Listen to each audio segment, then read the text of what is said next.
कहेंगे आपको इमरान भाई, पाकिस्तान क्रिकेट बोर्ड ने नया सिस्टम लॉन्च कर दिया गया है। कॉलेज के बच्चे हों, स्कूल के बच्चे हों या यूनिवर्सिटी के बच्चे हों या क्लब लेवल पे बच्चे क्रिकेट खेल रहे हैं, वो पोर्टल पे जाएं पाकिस्तान क्रिकेट बोर्ड पे, वहां अप्लाई करें और पाकिस्तान क्रिकेट बोर्ड की मैनेजमेंट खुद उस खिलाड़ी के पास आएगी। इस तरह का सिस्टम तैयार कर लिया पाकिस्तान क्रिकेट बोर्ड ने। तो किस तरह आप देख रहे हैं, ये सिस्टम अच्छा है या इसके अंदर कोई कमियां कुताही हैं? देखो, ये चीजें अच्छी हैं, बहुत अच्छी हैं, लेकिन मुझे आपसे मैं एक सवाल करता हूँ। तो जो आपकी कॉलेज क्रिकेट और स्कूल क्रिकेट है, उसके अंदर कौन सा प्लेयर खेलता है? उसके अंदर क्लब्स के प्लेयर खेलते हैं। क्लब्स के प्लेयर ऑलरेडी जो क्लब चैंपियनशिप है, पीसीबी, वो खेलते हैं। फिर उसके बाद यही लड़के जो उसके बाद कॉलेज क्रिकेट करवाते हैं, यही वो लड़के खेलते हैं। आपको याद है, कोई मुझे बताने जरा। देखिए, आपको भी पता है कि जब कॉलेज क्रिकेट और यूनिवर्सिटी क्रिकेट होती है तो उसके अंदर सारे के सारे वो प्लेयर हैं जो कि क्लब क्रिकेट खेल रहे हैं और कहीं ना कहीं से डिस्ट्रिक्ट भी खेल रहे होते हैं यूनिवर्सिटी और क्लब के अंदर। आपने क्रिकेट खेली भी, आपको सारा पता है, मुझे भी सारा पता है, मैंने सारा सिस्टम देखा है।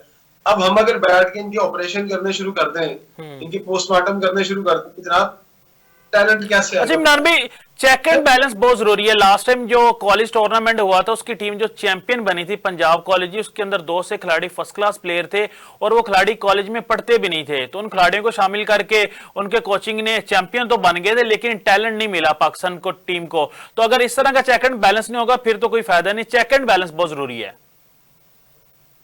देखो, आपका सवाल बहुत वैलिड है। ये सवाल इस तरह से वैलिड है कि अगर फर्ज करो कोई प्लेयर जाता है पोर्टल के ऊपर कि जी मैं फलां स्कूल से पढ़ता हूँ और फलां स्कूल में क्रिकेट टीम से खेलता हूँ, तो जरा आप अगर किसी भी शहर की कोई क्रिकेट टीम तगड़ी है, मैं मिसाल दे देता हूँ कि अगर लाहौर के अंदर 2-3 स्कूलों की, सरकारी स्कूलों की टीमें तगड़ी हैं, तो क्या उनके अंदर स्कूल में पढ़ने वाला प्लेयर खेलता है? तो उसके अंदर जो प्लेयर खेलता है वो किसी ना किसी क्लब के साथ एसोसिएटेड है और वो सिर्फ इसलिए स्कूल के अंदर दाखिल होता है जाके। एक तो उसकी एज कम हो जाती है, राइट, एक तो एज कंट्रोल के लिए वो खेलता है कि मैं एज कंट्रोल के लिए खेलूं। दूसरा वो खेलता है कि मुझे एक स्कूल क्रिकेट खेलने का शेल्टर मिल जाए। इसके अलावा कोई ऐसा जरिया नहीं है उस बच्चे के लिए क्रिकेट खेलने का। और थोड़ा सा क्या होता है कि मैचेस ज्यादा मिल जाते हैं। हाँ, शायद पाकिस्तान के अंदर 2-3 बड़े ऐसे सेटअप हो जिनके बच्चे इस तरह से ना दाखिल होते हो, लेकिन 90% प्लेयर स्कूल के अंदर सिर्फ क्लब की एसोसिएशन की वजह से ही दाखिल होता है। ठीक है, अगर उसके बाद वो मैट्रिक कर जाता है किसी ना किसी तरीके से, जो कि आजकल मुश्किल है, पहले बहुत आसान था। अगर वो मैट्रिक कर जाता है उसके बाद सबसे जो बड़ा चैलेंज होता है उसको दाखिला लेने का होता है। जीसी यूनिवर्सिटी की बात कर लें, एमयू कॉलेज की बात कर लें, पंजाब कॉलेज की बात कर लें, ये कॉलेजेस उन टॉप क्रिकेटर्स को सबसे पहले पकड़ते हैं जो कि अच्छे प्लेयर हैं। उस कॉलेज में या उस यूनिवर्सिटी में पढ़ने वाला लड़का उस टीम के अंदर नहीं होगा, वो बकायदा एक प्रोफेशनल प्लेयर होगा जिसको सिर्फ दाखिला मिलेगा क्रिकेट बेसिस की बुनियाद के ऊपर। चले जी, अब जो वह कॉलेज के अंदर लड़का आ रहा है वो फिर किसी ना किसी क्लब का मेंबर और किसी ना किसी डिस्ट्रिक्ट से खेलता है, तो ऑलरेडी वो सारे सेटअप्स खेल रहे हैं। वो क्लब क्रिकेट भी खेल रहा है, वो डिस्ट्रिक्ट भी खेल रहा है, वो कॉलेज भी खेल रहा है, वो यूनिवर्सिटी भी खेल रहा है। तो टैलेंट कहां से आया? टैलेंट तो वही घूम फिर के वहीं पे घूम रहा है ना। ये जो चक्कर व्यू है ना, ये चक्कर व्यू ये समझना पड़ेगा। और जब तक मेरे जैसा बंदा बैठ के उनको समझाएगा नहीं, उनको समझ नहीं आएगा। सवाल ये पैदा होता है कि टैलेंट आएगा कहां से? हाँ, टैलेंट वहां से नहीं आएगा जहां आपको स्कूल के अलावा भी सर्च करना पड़ेगा कि स्कूल के अलावा टैलेंट हंट कैसे होता है। जैसे माजी में मुझे अच्छी तरह याद है, आम मैदानों में हमने बड़े क्रिकेटर से सुना है, यार मैंने गली में खेलते हुए प्लेयर देख लिया, मैंने कहा यार इसकी क्लास बड़ी अच्छी है, इसकी स्पीड बहुत अच्छी है। अगर आपने टैलेंट आइडेंटिफाई करना है तो आज मेरी बात शायद सबको बुरी लगे, आपको बड़े लेवल के जो टे बॉल के टूर्नामेंट्स हैं उसके अंदर से आपको फास्ट बॉलिंग रॉ टैलेंट मिल सकता। लेकिन इमरान भाई, पाकिस्तान के कुछ एक्स क्रिकेटर, मिसबाह उल हक साहब का भी बयान आया था, अब्दुल रऊफ साहब ने भी बताया कि पाकिस्तान क्रिकेट अगर तबाह हुई है तो इसमें सबसे ज्यादा हाथ टे बॉल का है। तो आप कह रहे हैं टे बॉल में से हमें टैलेंट निकालना चाहिए? मैं थोड़ा समझा देता हूँ, उनकी सोच अपनी जगह पे, रोबा भी ठीक कह रहे हैं, लेकिन वो इसलिए कहते हैं ना कि टे बॉल से सीधा पाकिस्तान में आ जाते हैं। नहीं, आप टेप बॉल से आइडेंटिफाई करें 19 साल से कम लड़कों को। आप 35 40 साल वाला ना आइडेंटिफाई करें। आप जो 30 साल से गुजर गया होता है पर आप उसको आइडेंटिफाई करते हैं जिसके मसल डेवलप हो चुके होते हैं या मसल खत्म हो चुके होते हैं। आप आइडेंटिफाई करें जो छोटे बच्चे टेप बॉल खेल रहे होते हैं उनको पकड़े और उनको लेके आए अपने सेटअप के अंदर, उनको ट्रेन करें। उसको भाई तुमने आज तक टेप बॉल नहीं खेलनी, तुम्हें हम हार्ड बॉल खिलाएंगे, तुम्हारी ट्रेनिंग भी हम करेंगे, तुम्हारा फिटनेस देखो।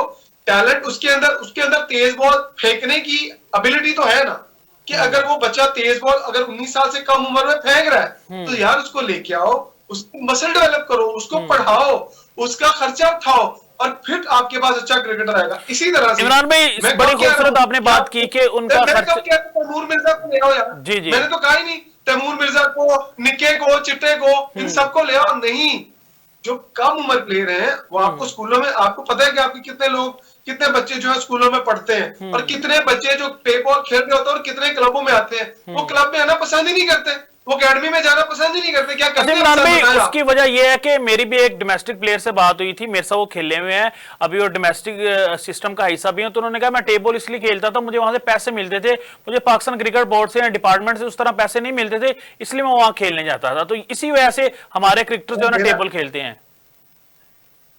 फिर मेरा सवाल, आप मेरा जवाब ठीक हुआ ना? बिल्कुल सही हुआ। मैंने कहा कि उन टैलेंट को उठाएं, उनको अपने कैप्चर कर लें उनको, और उन्हें कहें तुमने टेप बॉल नहीं खेलनी, तुम्हारा स्टेपमेंट जो हम 50-50 लाख रुपए मेंटोरों को जो दे रहे हैं, आप उस टैलेंट को इकट्ठा करें, उस टैलेंट के ऊपर इन्वेस्टमेंट करें।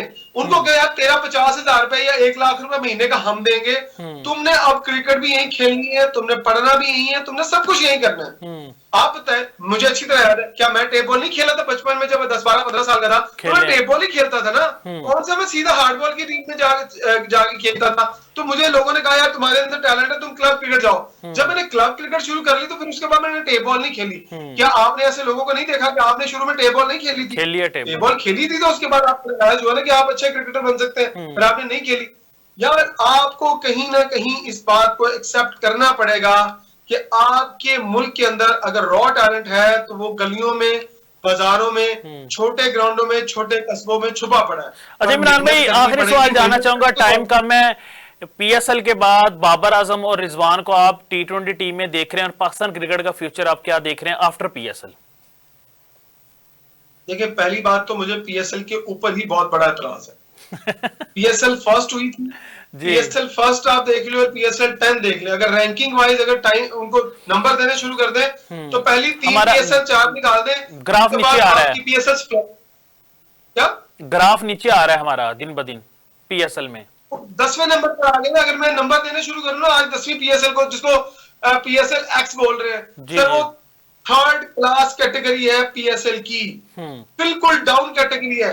उसके अंदर आप अंदाजा ये लगा लें कि आप किन प्लेयरों को खिलाएंगे, जो आपके डोमेस्टिक स्ट्रक्चर के वो प्लेयर जो ऑलरेडी इंटरनेशनल लेवल पे फ्लॉप हो चुके हैं। ऐसे ही है ना, वो फ्लॉप क्रिकेटर है जो आपकी पीएसएल खेलेंगे, और जो आपके साथ खेलेंगे वो आपके साथ खेलने नहीं आ रहे हैं, वो आपके साथ पैसे कमाने आ रहे हैं, जिनको दुनिया की किसी लीग ने नहीं लिया। तो वो अब आपकी लीग, आप मुझे बताएं, जो आपका साउथ अफ्रीका का प्लेयर वापस चला गया, वो क्यों चला गया? कि उसको इंडिया से कॉल आ गई, वो वापस चला गया खेलने के लिए। तो सर, जिसको कोई लीग नहीं खिलाती, जब कोई लीग नहीं हो रही होती, जब सारे फ्री होते हैं, तो जस्ट पैसा इकट्ठा करने आते हैं, उनको पैसा चाहिए और साथ प्रैक्टिस भी। वो प्रैक्टिस करके जाते हैं और फिर जब अपनी इंटरनेशनल जो असाइनमेंट्स है अपनी नेशनल टीम की तरफ से पूरी करते हैं, तो वो मैंने पहले भी आपको बताया था कि अगर न्यूजीलैंड के, ऑस्ट्रेलिया के, इंग्लैंड के प्लेयर आते हैं पाकिस्तान खेलने, तो यहाँ की कंडीशंस भी उनको समझ आती हैं।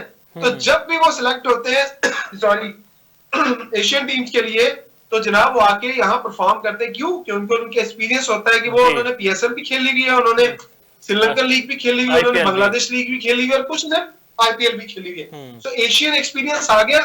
अब आप किसी भी गोरे क्रिकेटर को ये कह के नहीं दबा सकते कि यार ये एशियन क्रिकेट के अंदर आकर हल्का पड़ जाएगा, कंडीशन का फायदा आपको होगा। नहीं, अब आपको ना कंडीशन का फायदा होना है, ना आपको अपने मुल्क में क्रिकेट खेलने का फायदा होना है।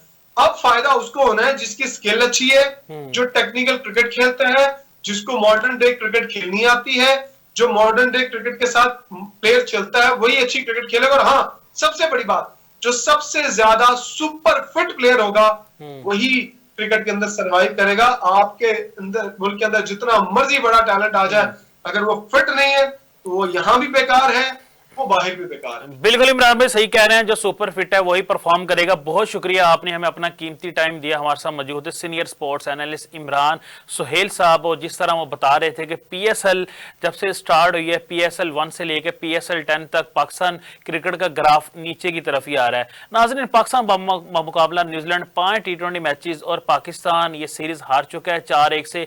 मैच पाकिस्तान एक मैच वहां पे जीता। अगर नाज़रीन हम बात कर लें अपने यंग खिलाड़ियों के ऊपर, अब्दुस्समद को 5 हमने मैचेस खेले हैं, 5 मैचेस में 44 उनका बेस्ट है।